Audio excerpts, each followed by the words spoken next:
Doctor જિજ્ઞાસ Savani છે। હું HCF ફાઉન્ડેશનમાં full time ENT સર્જન તરીકે કામ કરી રહી છું। આજે આપણે ઉંમરલાયક જે મહિલાઓ છે, પુરુષો છે, એમાં જોવા મળતા અમુક કાનના ગળાને લગતા રોગો વિશે, એમના નિદાન અને એમની સારવાર કઈ રીતે કરવી એના માટેની અમુક પદ્ધતિઓ સમજાવવા જઈ રહી છું। હિયરિંગ લોસ એટલે કે ઓછું સંભળાવવું।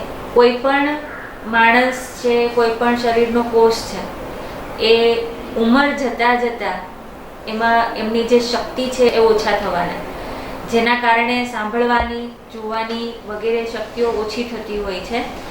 એ જ રીતના કાનના જે કોષો છે, કાનની જે નસ છે, એને લોહી મળવાનું ઓછું થાય, જેના કારણે ઓછું સંભળાતું હોય છે પેશન્ટ્સને। વેક્સ બિલ્ડઅપ એટલે કે અંદર કાનની અંદર જે આપણી નળી છે કે હાડકીનો જે અમુક ભાગ હોય એ ઓછો થતો હોય છે ઉંમર જતાં, તો એના લીધે કાનની નળી સાંકડી થઈ જાય છે અને આ જે સાંકડી થઈ જાય છે નળી, એના અંદર મેલ જમા થાય છે વધારે। પહેલાં આપણી નળી પહોળી હોય છે, જેમ જેમ ઉંમર વધે એમ નળી થોડી સાંકડી થતી જાય છે ઘણા લોકોમાં, એના લીધે વેક્સ પણ ભરાતો હોય છે। તો એવા પેશન્ટ્સને આપણે રેગ્યુલર 6-7 મહિને કાન સાફ કરવાની સલાહ આપતા હોઈએ છીએ, જેમાં આપણે વેક્સ ડ્રોપ્સ નાખી અને કાન સાફ કરવા પડે છે। વર્ટિગોમાં શું છે કે કાનની જે 8 નંબરની નસ છે એના 2 કાર્ય છે, એક તો સાંભળવું અને એક તો બોડીનું સંતુલન જાળવી રાખવું। હવે આનું જે નિયમન હોય, સંતુલન હોય, એ ખોરવાય, એના કારણે ચક્કર આવતા હોય છે ઘણીવાર। તો આ પેશન્ટ્સને અમે લોકો અમારી રીતના ઓડિયોમેટ્રી છે, કાનની તપાસ છે, એના અંદર વેક્સ છે કે નહીં, એ બધું વ્યવસ્થિત ચેક કરી અને એ પ્રમાણે દવા આપતા હોઈએ છીએ। ઘણા લોકોને કાનની અંદર રસી આવવાની તકલીફ પણ હોય છે। હવે આ જે તકલીફ છે એ ઘણીવાર બાળપણથી હોય છે અને ઘણીવાર ઉંમર 40 વર્ષની ઉંમર પછી થતી હોય છે, જેના મુખ્ય કારણમાં તો એક છે કે પેશન્ટ્સને ઘણીવાર પોતાના કાનમાં અણીદાર વસ્તુઓ નાખવાની આદત હોય છે, ઇયરબડ નાખતા હોય છે, આના લીધે કાનની અંદર હોલ પડી જાય છે। એક તો એ વસ્તુ હોય છે, એના લીધે રસી આવતી હોય છે। બીજી વસ્તુ એ છે કે કાનની અંદર ઘણા પેશન્ટ્સ આ બધી વસ્તુઓ બેક્ટેરિયાવાળી હોય, ફંગસવાળી હોય, આપણે જે ઇયરબડ્સ યુઝ કરતા હોય એની ઉપર કોઈ એક્સપાયરી નથી હોતી પહેલી વસ્તુ તો, અને એનું કોઈ સ્ટરીલાઇઝેશન ઓથેન્ટિક થયેલું નથી હોતું। તો બેઝિકલી હું કહેવા જાઉં તો આપણા ઘરે જે સાફ થયેલો નોર્મલ રૂમાલ છે વોશિંગ સોડામાં, તો એના કરતાં વધારે બેક્ટેરિયા ઇયરબડ ઉપર હોય છે, કોટન બડ ઉપર હોય છે।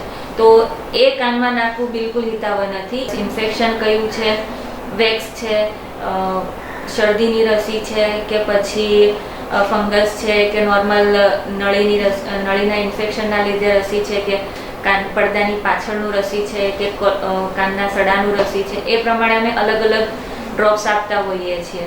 અને આ રીતના જે ઇન્ફેક્શન હોય એનું સ્પેસિફિક ડ્રોપ્સ હોય છે, ના કે આધેધડ કંઈ બી તમે નાખી દેશો તો એ ઇન્ફેક્શન વધશે અને એના લીધે પણ ઘણીવાર કાનમાં હોલ થઈ જાય છે પેશન્ટ્સને।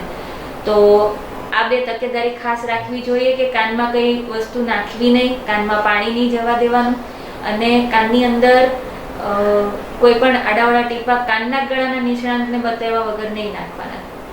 આ એક તકેદારી રાખવા જેવી છે।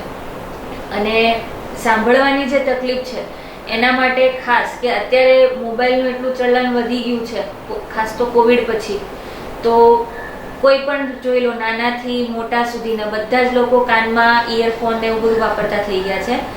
હવે આ વસ્તુના લીધે જે કાનની અંદરની જે નસો છે એને ખૂબ જ નુકસાન થતું જોવા મળી રહ્યું છે। હવે જે પ્રમાણે હિયરિંગ લોસ છે, મેઇન વસ્તુ શું છે કે આ એક ના દેખાય એવી ખોડખાપણ છે।